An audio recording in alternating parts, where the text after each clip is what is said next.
everybody, it's Editing Kevin here, and I just want to say that I want to thank Adam again for doing this interview with me. I had a lot of fun. Me and Adam have known each other for years, and I wanted him to be on the channel for a really long time, so it was really exciting to finally get to interview him.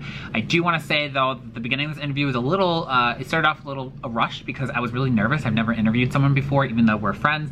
So at the very beginning, the first, 10 seconds, I rushed a little bit. So I wanted to do this intro so you know what's going to happen. It's just me interviewing my really good friend Adam, who is debuting his debut novel. So make sure you keep watching, and yeah, thank you again, Adam. I love you so much. Bye! Welcome back to my channel, everybody. It is Kevin here, and today we have a very special guest. I don't know which way I'm pointing. It is Adam Sass. He is the author of debut novel Surrender Your Sons. It will be coming out. You know what? Go ahead and introduce yourself and talk a little bit about the book.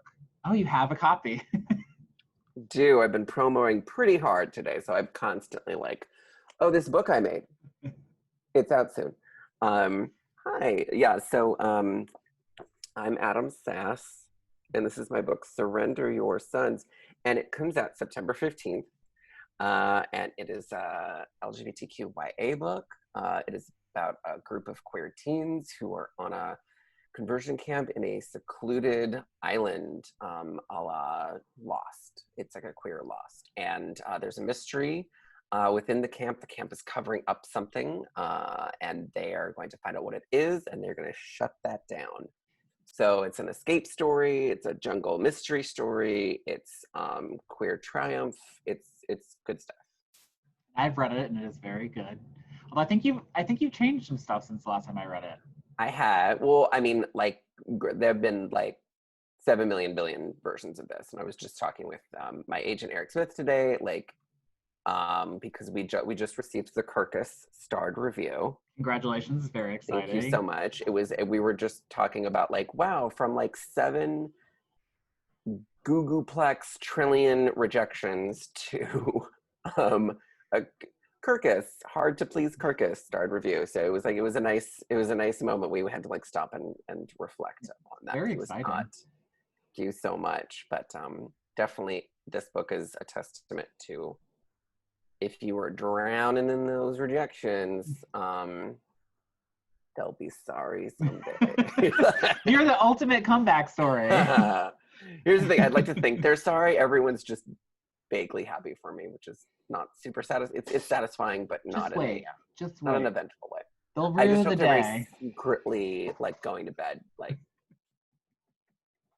You got a Kirkus star. I mean, what more could you want at this point? No, we're gonna talk about that later. Actually, what more you want at this point? Well, believe me, I can brat it up about anything. I was a brat 7 minutes after getting that star about something else. So.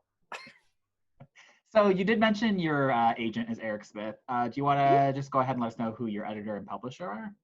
Yes, Flux is publisher, and Mari Kesselring is my editor. She runs Flux. She's amazing, and she's and we arrived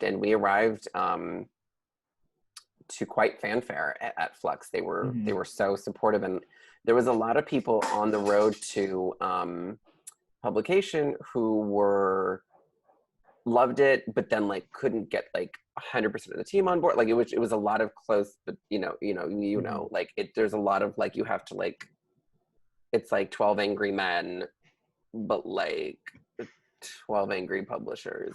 Everybody has to agree, and there's a holdout, and it ruins everything and all that. But Flux was so super on board right away, and when we got to them, we had gone through a freaking Maleficent briar field. No. So it was such a relief, and they were not just all in, they were just easily all in. There was no we had some debates and we were arguing. It was just immediately yes, this place. So that was nice to see after a lot of people struggling to figure out if they liked it or not. And now you have a Kirkus star, with maybe many more to come. We don't know. So I feel I want to send a gold wrapped chocolate star to everybody on my shit list. Every person that's ever said no to me. Anybody, yeah. I'm gonna go personally in debt doing this. So. I mean, some would say it's worth it. Okay, so how did you get into writing? Like, what is your background on writing, and how did you end up writing YA? I mean, I've been writing forever, just different mediums. I came to California for screenwriting and filmmaking and all that. So I studied that. So my background really was in writing scripts for pilots and spec scripts, movie scripts, everything. And then that was like, you know, you kind of go through interning and assistant desking and, you know, and I never really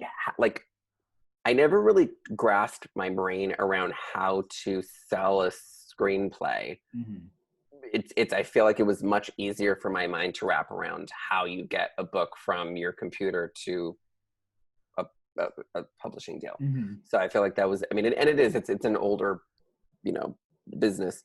So, I mean, it is a little bit more sort of set. So it was a lot easier to sort of like wrap my head around like, okay, well, I just have to, you know, do it this way. I feel like the steps for publishing, at least in my mind, are clear. Like, this is what you do next. This is what you do next. Where the people I know that do screenwriting, they just kind of are like fumbling. They can't describe it. Like even people who like have succeeded, like they can't tell, like they're, I mean, this is true in publishing too, but like way much more so in Hollywood, where they're like, their advice is not duplicatable. Their path is not duplicatable. They're like not even sure themselves how it happened. They were like, I was I was doing this and then this, it was like a perfect storm. Like they're trying to describe like a car wreck, like as the car went out of control. They're like, I don't know. I woke up, I was in the thing. Like they're not good advice givers. And so publishing probably has many advice givers. So how did you doing screenwriting, do you find it harder to write screenplays than books? Or No. is it just like a different beast? It's a different beast. I mean, I know a lot of people who like are started in lit and then go to screenwriting from there.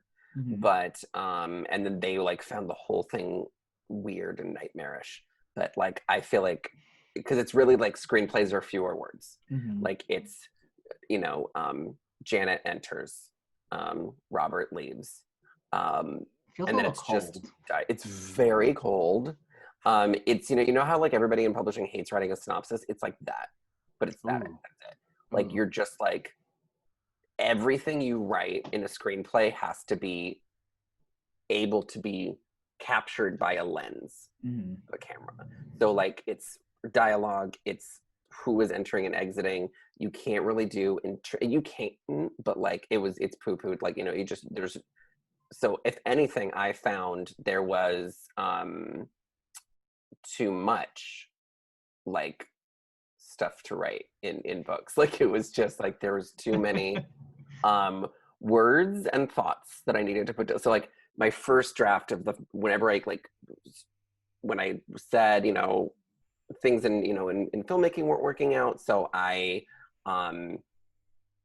decided I was going to write this book that I wanted to write, and you know, and I was like, I'll sit down and do it. My first draft was so thin, and it had no interior. It was first person, but it had no interior dialogue at all.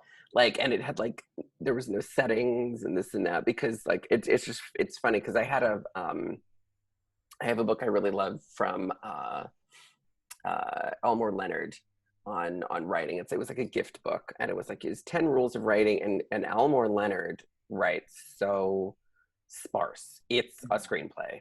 Like it was like, you know, it's just dialogue and a few things. Like he is like, cut out this, that, you know. And I read 2 books on novel writing before getting into it. It was that one, and then Stephen King. And Stephen King is like, get rid of the words, get rid of this, that. I mean, he doesn't take his own advice, but they're all like, the advice was like, stop talking, don't do the thing, you know. So I wrote very thin, and that it was like, could not have been rejected fast enough.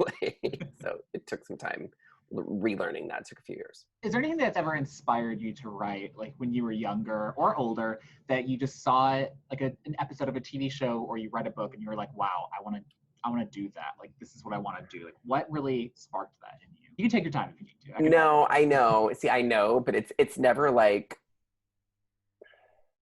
See, my answers are never like. Again, I have a very rangy like inspiration palette, but I always feel like, oh, my answers are like these dudes, and I wish I had like cooler answers. But Pulp Fiction was the first time that I ever felt like I was really charged up. And in fact, a lot of Tarantino stuff, I'd say like Pulp Fiction, Kill Bill, and Inglourious Bastards. Inglourious Bastards actually was sort of why I first started wanting to write Surrender Your Sons, because I wanted like a queer revenge extravaganza, but done in my own kind of style. So like it's, you know, and similar weird feet things. No, I'm just kidding. I mean, to each their own. Yeah, come on, no judgment. But no, I mean, it was Tarantino, and I know like. That's not what I would have expected you to say. Yeah, I mean, he's like a mixed bag, you know, personally and professionally. Some movies are just like, and are a big problem, you know, and then some, I think Kill Bill is just glorious. It's just glorious. So I could watch it again and again and again. So that was a big influence. And I would say novels, another problematic person is Bret Easton Ellis.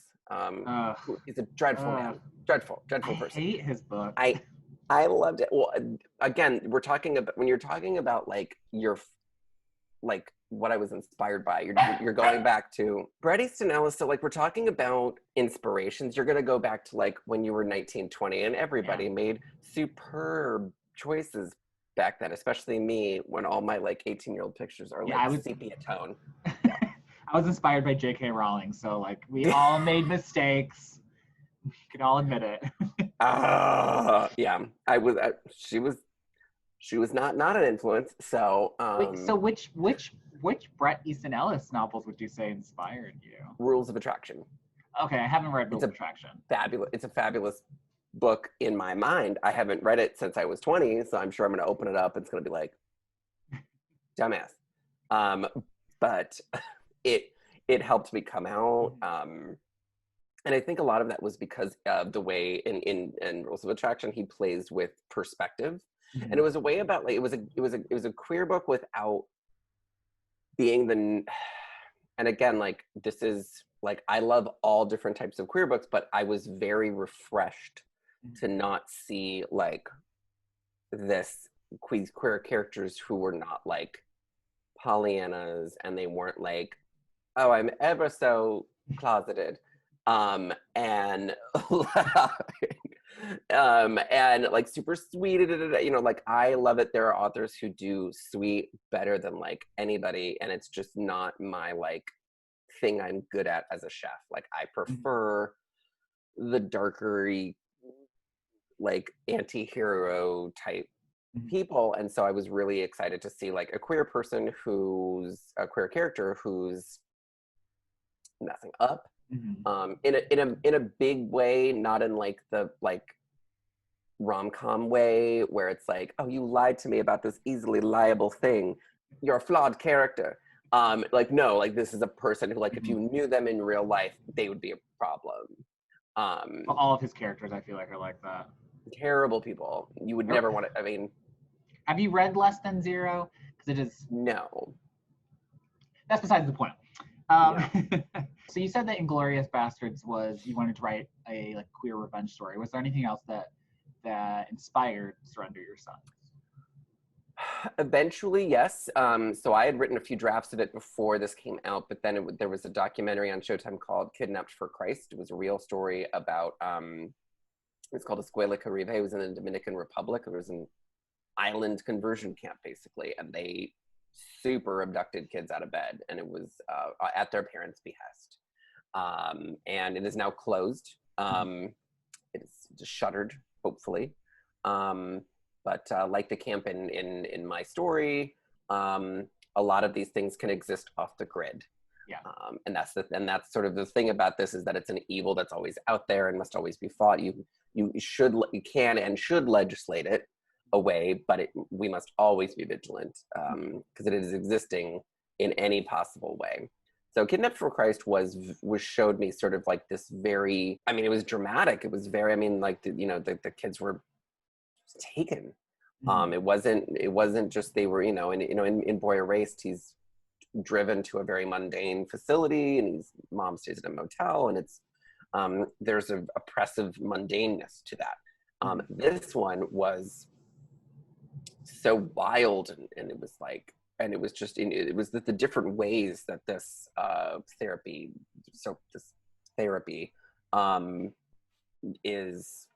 can be expressed.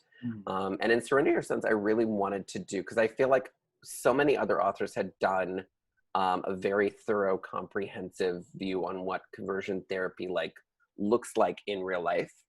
What I wanted to do was a very painterly exaggerated version of it, where you took the core elements of what is in these conversion therapy plans, and a lot of the core mentalities that people bring to it, and then said, well, what if they were in this secluded island where they had no oversight? And what if some of these people took those thought experiments to the extreme and had been doing so for decades, and no one was checked in any way? So what would that look like? I wanted to see that extreme, and I felt like I needed to write it very extreme, probably more than like what is real. There probably is not a camp exactly like Nightlight right now, that is existing right now, what we know of. But what I wanted to see was, I wanted to create it so big so that the reader felt what Connor and everybody was feeling. Maybe if it wasn't exactly IRL what it looks like, when you're in here, when you're in the program, it is when you're reading it, the exaggerated emotions of that hopefully makes the reader feel that oppressed, feels that like sort of need to break out. Because I think a lot of times when I hear about when you read or see movies about it, it seems, because conversion therapy can be very quiet, and that's a little difficult sometimes for people to get why it's so serious, because it's so internal. And I knew that if I was doing this big adventure, thriller, scary horror thing, that it would need to be very externalized in order to register as like dangerous. Here's what it's doing inside. How long have you been working on this idea? Because something that a lot of people that want to go into traditional publishing sometimes don't realize how long you can spend on an idea before it gets published. So I think it would be enlightening for people to know, like, how long have you been working on this idea? 7 years. Concept. 7 years? 7 years. 7 magical, mental, healthy years. Always great. They've always been great. There are 7 great years. 7 of my best years down the toilet if this flops. No. So everybody better buy it. Right. My life depends on it. No, it was 7 years. So it was early 2013, and again, I had not written a book ever, and so this was my first book I ever wrote. But I've got renovated this book so many times. It's like it's a third or fourth book for me. So do not be jealous of that with me. It was difficult. So I would say, yeah, so I wrote the first draft. Like, I didn't know anybody in publishing. I didn't know anything about publishing. I just wrote words down. So that was me drafting. That's why it's the fastest drafting I've ever had. Because when you know everything, you're so much more aware of, when you're writing, you're like, what people think and what are people going to see, and like what my last book was like. So with somebody drafting a new book now is just a totally different experience. But in the last time, I didn't have any frame of reference for everything. So I just wrote words down. So, and it was unpublishable, but it was drafted and I could work from there. So that took about a few months. So that was like 2013. And then around 2014 is when I finally got it to a place where I thought it was queryable. And then from about 2014 to 2015, rejected. And then in 2016, I entered Pitch Wars with it. So I was like, great, I'm going to get, by 2016, I had known enough publishing people that I was like, okay, I'm getting a little savvier about this. The market was changing, so it was getting more. When I first started writing this, there was like very little queer YA, like that was dominating. No, so 2016, I entered Pitch Wars, where I met like so many cool like people I met. You were doing Pitch Wars, but I met you during that year. And then Phil was doing, Phil Stamper was doing, he was a mentor. He was not my mentor because at the time it was like a fantasy book, fantasy undertones, and he was only doing like contemporaries. So we never crossed paths there. But yeah, so 2016 was like, it got me like into the industry a little bit more. It got the books sort of cleared out a little bit, but it still was not ready. I was like one of the only people from that Pitch Wars class that did not end up getting agented from it. It was like, it was a time, but like so many cool people came out of that Pitch Wars. I mean, like Tomi Adeyemi was the star, obviously, of that Pitch Wars. I didn't know she was in that Pitch Wars. She was, and she was in it for like a minute, because like it was very clear, because when you do Pitch Wars, for those of you who don't know it, like it's you'll go in, you'll get paired with a mentor, and then like you'll like share within the group, like, here's my first page, and like she was like, here's my first, so weird, like this giant book, like she's like, here's my first page of you know this, and we were all like, amazing, star. And like within a week it was like agented, movie, 7-figure, like it was everything. Like, and the rest of us were like, is that gonna happen to me? Did not, but yeah, so it was a great crew. We all, you know, it was so many talented people in that, you know, as well.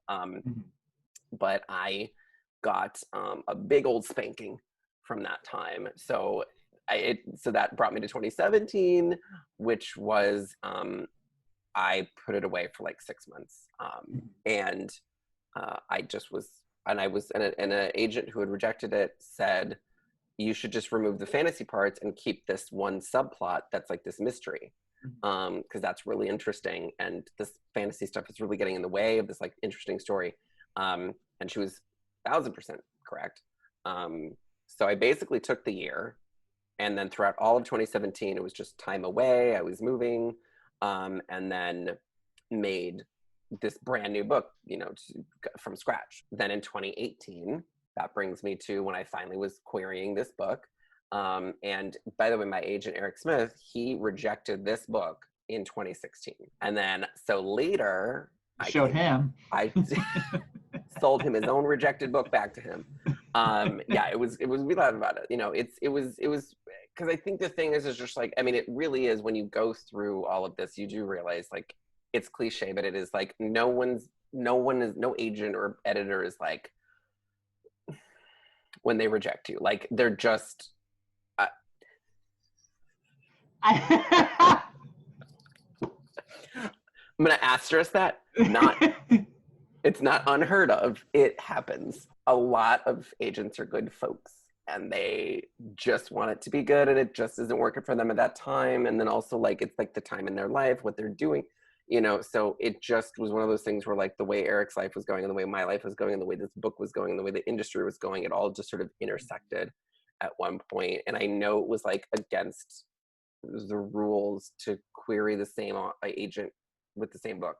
But I just was like, and I kind of like, we had known each other on Twitter, and like I had known his wife Nina on Twitter, and I was just had a little more of a cash vibe with him. So I just emailed him and I said, shot in the dark, I completely rewrote this from scratch. It's a different genre, it's a different everything.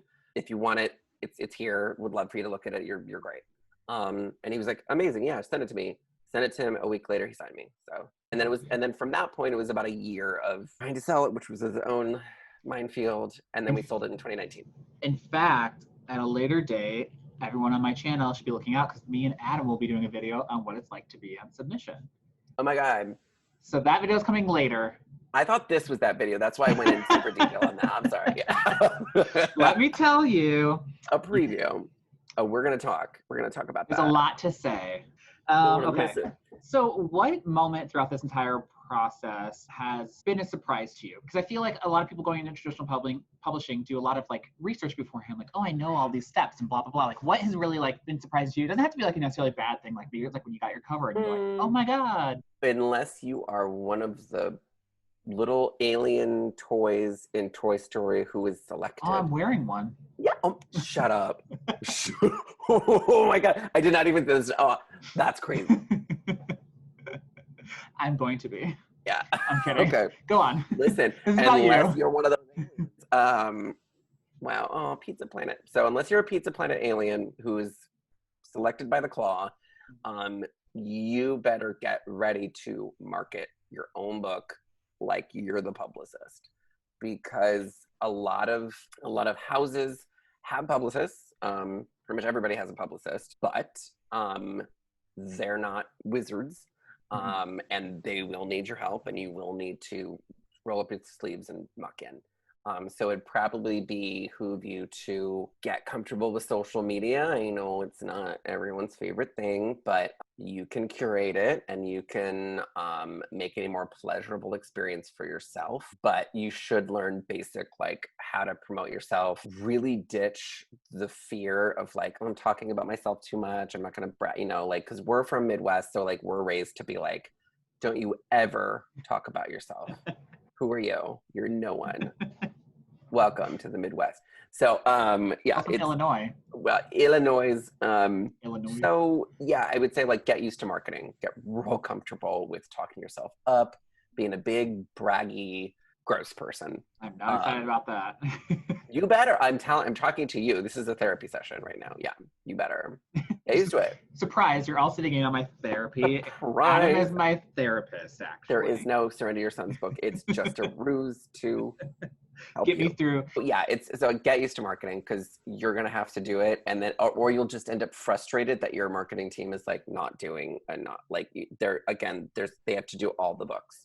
I was gonna say, yeah, because like they might have a publicist, but they also have dozens of books. Regardless, even if like your publicist is great, my publicist is great, but like it requires so like you have to maneuver and they don't have like full staff. My house is small, so like you have to like anything you could do to like make their lives easier makes the book better. Everybody's happy. Like, so just at least be ready to jump in with a good attitude. I'll try one day. You have to. You're like no choice. You better work. I'm gonna get. You better get. I was gonna say I'm gonna get slapped with the copyright strike for that one. You better mock it. What in this? Oh, I guess this is probably gonna be an obvious answer, but like, what has been your proudest moment throughout this journey? I'm assuming you're gonna say the Kirkus Star review. Well, it was my Kirkus Star. If you go to my Twitter handle, that was pretty big. That was pretty big. Yeah, I think maybe even my proudest moment is yet to come, or yet to be revealed. But I do think that maybe not a moment, but like I did have sort of an out of body experience where I realized like, okay, this book has been rejected. I know the number. I'm going to say it a million. This is my gaga. There's 100 people in the room. That's my thing. But I had 110 rejections between agents and editors. So this book has been rejected 110 times. A clean number. 100. Everyone in the industry saw this book and was like, not today. So going through that, and then, going to, selling to a house that was really, really passionate, but they're smaller, and everybody's sort of like, Flex is so great. Like they're like, kind of like, they're like in, we're all doing our best to like really super promote this, so we're modest. But with all those rejections and with sort of like a modest, we don't have a ton of money for marketing, but we make it look real good. And I think that, and having like a book that's like maybe could have easily, it's a loud, big year, especially for LGBTQIA. Like, I mean, there's like, it's not, you have to step it up now, because like, it's not like you have to like, it's very competitive, and we're not in competition with each other, but like it is like, if you want to stand out, you really like, you have to be performing at like your super, super best level, because there are some really talented people out here with some really great books, and a lot of like of their fans like really are really supportive of them. So it's like a great time for books, but it's also like if you're new, and you have a sort of a more modest budget, and you have had your ass kicked a million times in rejections, you know, it can be very daunting. And I feel probably my most proud moment is, my proudest moment is realizing that I was like on par with these books that I think have these like just massive marketing campaigns and are mega talented people. And I just felt it just felt nice realizing that, like, you know, and they were so supportive of, like, I'm huge fans of theirs and they were so supportive of me. Like, it was just it was so out of body experience to go like, wow, like we're peers, and not like, nobody's made it feel like a case system where like, they're like, oh, well, you're not gonna, you know, compete. There's certain things that like, you don't think are gonna, you know, be big about a book, but then like this book keeps surprising me with what it's able to do. Like, I really like, this book was dead a million times. It was a nice book that I thought was just gonna be like, okay, you know, I told it, I love the characters, I love that story, but maybe it's not gonna go anywhere, or maybe it'll be a really modest book. But like, I mean, we did a cover reveal and we were able to do it in Teen Vogue. We got this star review. Like, it's, Look at you. You're really making it. I know, You're like, making it, kid. I'm making it, you know. So it's a thing where I'm like, maybe like, not trying to be like, so like, oh, look at me, but like, it's really, it's just, I think it's a testament to every time, like, because my brain will go to the bad place first. It will go to the, and you know this, you're I've known you for years. Yeah, well, you know that about me, but you know this about yourself too. Like, it can be like, wow, perfect. I'm gonna, you know, it's gonna be this, it's gonna be bad. There's no one's gonna, like, it's gonna barely make a blip. You know, all these other people are so pretty at the prom. You know, and then, you know, these are these moments that you're just like, wake up. Like, people are, you know, are really caring about, you know, and I think if you like bring enough of that like energy to this, like, people want to, like, again, agents, editors, most importantly, readers, they want to get excited about your book. They want that. So like, I would say, don't go into this thinking that like they're looking to just go, who are you? Like, go away. You know, just show them something that's like really, really great. Show them yourself, who's really, really great. There are obviously impediments, you know, out there that we have to like try to change, but I think like a lot of people just really want to get excited about a book. So that's been nice to see, that people just in general, just like, people are excited. People I don't know, people who are like, not my mom, who don't have to like get excited about it. Can you give us a hint on what you're working on next? I want to keep this going. I want like people who are fans of this book be a fan of whatever's next. So I would say it's going to be YA. It's going to be thriller. And I'm more on the adventure-y side of thriller than like super murder mystery. I want to just keep that energy going, where it's queer kids on the run. How do we do that in a different story? Like, yeah. So I'm very excited for it. Yes, it's gonna be really fun. Obviously, but I'm very excited. It's fun. So you've read like probably the first few chapters of that. What I love about this one is that I just love characters. So like, writing characters are my favorite parts. I'm excited for what's to come for you. Last question before we go into a lightning round. Right now on AuthorTube, there is a thing talking about people's wildest publishing dreams. And I'm just curious, what is one of your wildest publishing dreams? It can be anything. Like, TV show, amazing. Like, I would super love that. I think Surrender Your Sons would be great as like a little limited series or anything. I would say probably specific to me, the thing that I am about is an audiobook. Ooh. Audiobook, but totally doable. It's doable, but twist. I really, really, really want an audiobook that is narrated by Katya, who's a drag queen from Drag Race. I really love, Katya's my favorite. Call her up after this. Please get her on the blower. So yeah, Katya is great. I'm such a huge fan. My stuff is like dark and weird and funny and sick, like, and it's very much her vibe, and she would like super kill it in the audio reading. So selling an audiobook, yeah, but Katya reads it. Lightning round. Just the first thing that comes to mind. Pepsi or Coke? Pepsi. That's a Midwest answer. I literally don't care. Like, there's Pepsi down the stairs right now, and I'm going to attack it later. Warm or cold weather? Warm. What's your current favorite TV show? Ooh, currently, Think it too hard. Just blurt it. I know it's terrible. Lightning round. Oh my god. So I'm loving Watchmen. I'm finally watching it. They made it free on Juneteenth, and it's Oh, been I something didn't know that I've been that. wanting to. Yes, you can get it for free on HBO.com. I don't know I if it's still. I think it was like for the week, but I have HBO Max now, so I'll watch it because I've been wanting to watch it. No, it's tied in with my AT&T. They're all owned by each other. Okay, what is you're your? gonna outpour each. No, I got it. I found it on the road, and I just found HBO Max. I found it like I got it at a thrift store really cheap. Don't worry about it. What is your favorite TV show of all time, or Twin two? Peaks. Twin Peaks. Twin Peaks is definitely my go-to show. You'll see it referenced a ton in Surrender Your Sons if you are an Eagle Eye fan. I would say conversely, like Murder, She Wrote, like obviously a mega fan of that. Those are like my two like bedrocks. This is why I was surprised earlier that you didn't say Twin Peaks was an inspiration for Surrender Your Sons in any way. Twin Peaks is not. It's Lynchian, so it's actually Mulholland Drive is the inspiration for this. So Mulholland Drive from Lynch is actually, I've set it in the same universe as Surrender Your Sons. There are Easter eggs, again, for Eagle Eye fans of both. You will be able to find two clues that they are happening at the same time. I've never seen Mulholland Drive. Ooh, you're gonna love. Oh, I mean, maybe. And I keep recommending stuff to you, and you're just like, not a fan. Okay, so what are you currently reading? What I'm currently reading is Julian Winter's *The Summer of Everything*, which is coming out a week before mine on September 8th. And then I'm reading.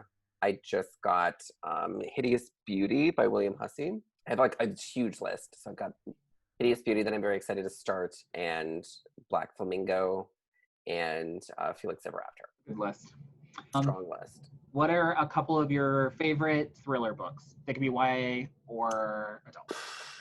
My two YA thriller go-tos are Caleb Brerig's *Last Seen Leaving*, a fave. Tom Ryan's *Keep This to Yourself*, which is just, they're both so good. That one, like *Last Seen Leaving* is more just like really moody, slow burn. And then *Keep This to Yourself* is like a rattlesnake of an ending. Like it is such a awful surprise ending. Like it's just like, it's great. It's exactly my bag. It's amazing. It's a twist. I would say also like thrillers that I really like. I love Christopher Rice. I love Robert Galbraith. No, I'm just kidding. I'm keeping that in.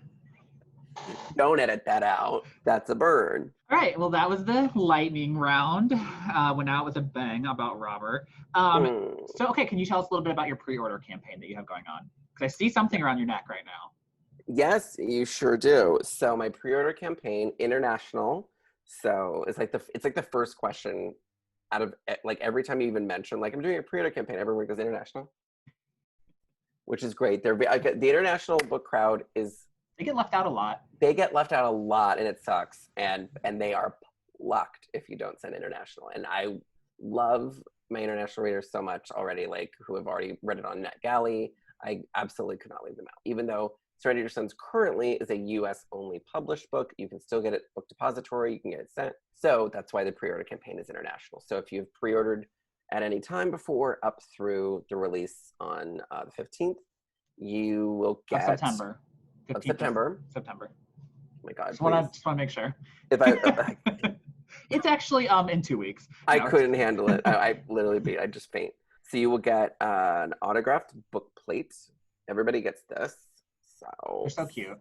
Signed. And then we have this postcard, which is a 4x6 postcard on the front, which is an adventure poster featuring all the characters in my book. You can see that there. If you go to my socials, you can see a much clearer version of it. And this was created by Damian Alexander. Everyone on this channel knows who he is. Whom you know. So Damian was great. He really killed it with this. It looks super dark on here, but like there's the detail. It's so moody and wonderful. I love it. So you get a glossy postcard, and on the back of the postcard are 10 clues. Adam Sass's 10 clues to unlocking this mystery. I didn't know you were doing that until I saw it earlier on the live on your Instagram. I love it. I love that idea. I love it. It's great. Yeah. So it's 10 little clues so that you know, so let's just say like, oh, I got my book, like it'll be hardcover, but like I got my book. So I didn't do a bookmark because I was like, okay, everybody's used the postcard.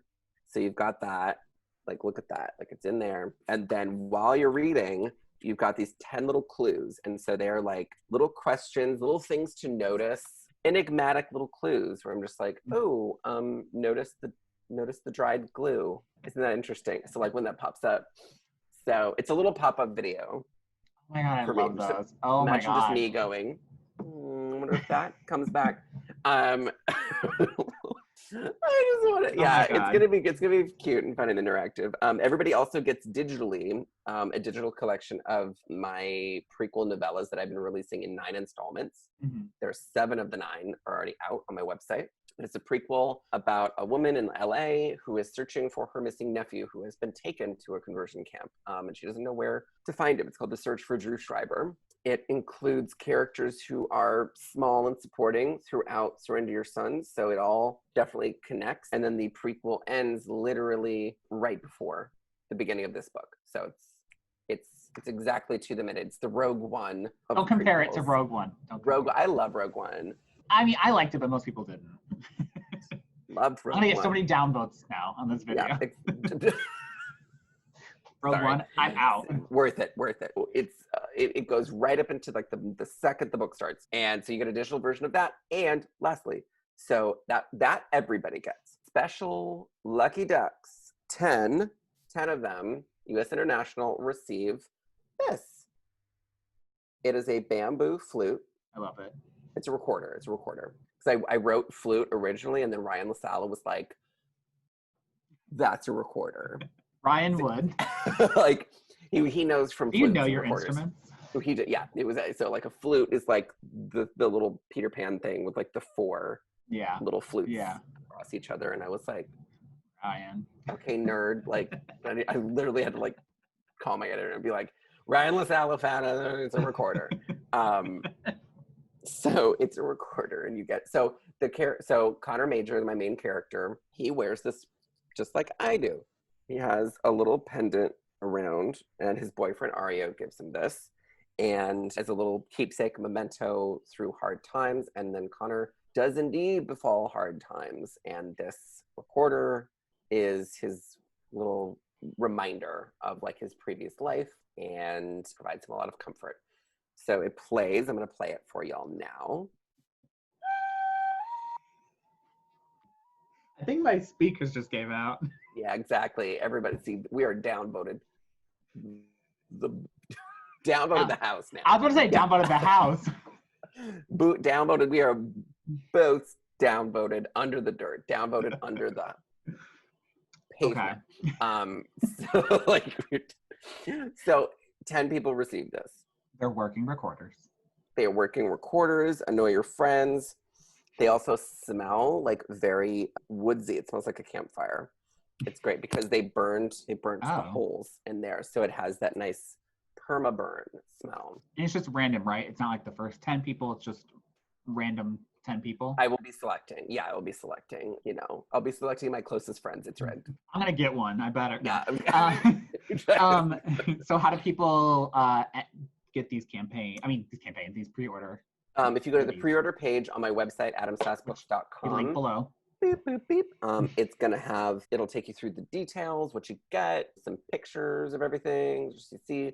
And then there's like a little Google form where you can all you need is your name, your address, mailing address to send stuff to, email address, and then you have to upload proof of purchase. Any bookseller, doesn't matter, ebook, hardcover's fine. But yeah, and you upload that and then get your stuff. That'll be below with all of Adam's social links. All my social. That was it. Thank you very much for talking with me and all the people watching this video. I'm so excited. I've been wanting to be on Kevlandia for so long. We were going to do this a very long time ago, but COVID happened. And because COVID. And then because COVID, Adam had to move, so we no longer live by each other. I know. We were like, it's like proof that like if you're planning on doing something, shut up and do it. Just like do for it real. Because you never like literally like we were like in February, we were like it was like your birthday. Mm-hmm. And like for your birthday, I like had like a bunch of like videos we sent and I was like in my video I was like, and I am coming on Kevlandia. You better book the time. You're coming up here to he was gonna come into my like come in. He was gonna come to my guest room. Wrong kind of channel. I was like, yeah, he's gonna come to my guest room, and we were gonna do the thing, and then it was like literally the next week they were like, the planet must quarantine. Yeah, it was literally like the next week. It was like, and then we were trying to wait it out, and then you moved away. That first month was like, let's wait it out, and then we all lost our jobs, and we're gonna move. Your sister's out here, so like, yeah, she is. So if you want to hang out with my sister, or you could want to hang out with me and your sister. Weird. I'll come visit you, not my sister. Can't wait till she sees this. She's downvoted. Okay. She already did when you started talking about Rogue One. Rogue One. So thank you very much for being here. I'm glad that we finally got to do this. You will be on another video closer to publication day. We're gonna be talking about being on submission, and who knows, if anybody has any questions for Adam, maybe we'll do another video with him. All of the pre-order stuff's below, where you can buy it. I'll put links and all of Adam's socials and anything else he wants me to add, his Goodreads page, perhaps. Perfect. So. Just honestly, like, just search my name and the book name everywhere and just add me everywhere. I'm so chatty. Like, I would love to hear from you. Well, fun fact, me and Adam will be on a shelf next to each other because of our last names. Okay. Hopefully. Hopefully, we'll see. Well, by the time you sell them. And that note, we are my own video. Yeah. I'm downloading this as I edit it. Thank you for coming. All of Adam's links are below. And I'll see you guys in my next video. Goodbye. Bye. I know the book.